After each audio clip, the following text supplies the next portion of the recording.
for my last year revenue of 700,000 for 2021, profit 290, my accountant wrote off my airfare, my travel, car rental, gas, my car lease, my new MacBook, all the furniture I bought. So on my tax return, it showed I only made a profit of 60,000.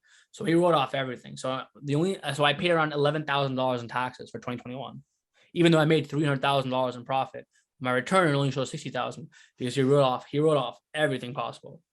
So I have a question with the monthly. I mean, obviously, if you have 1 to 3 units, it's obviously easier for us to keep track. But with every unit, you have electricity for that one unit. You have, water, trash, and I know some of that could be included in the rent.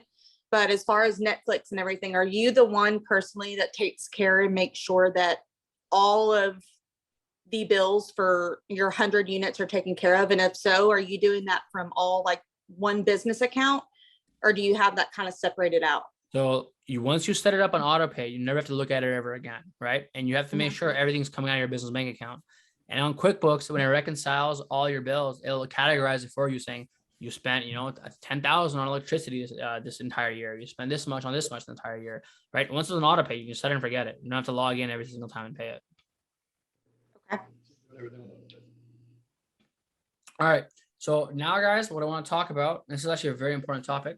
It's about pricing strategy and dynamic pricing, pricing software, pricing algorithms, the entire pricing part of this. This part of the session, if you don't have any units, it's going to be hard for you to understand it. Okay. But try your best to follow along. For those of you who do have units, I highly recommend you follow my pricing strategy and the software that I use, because this works well for me.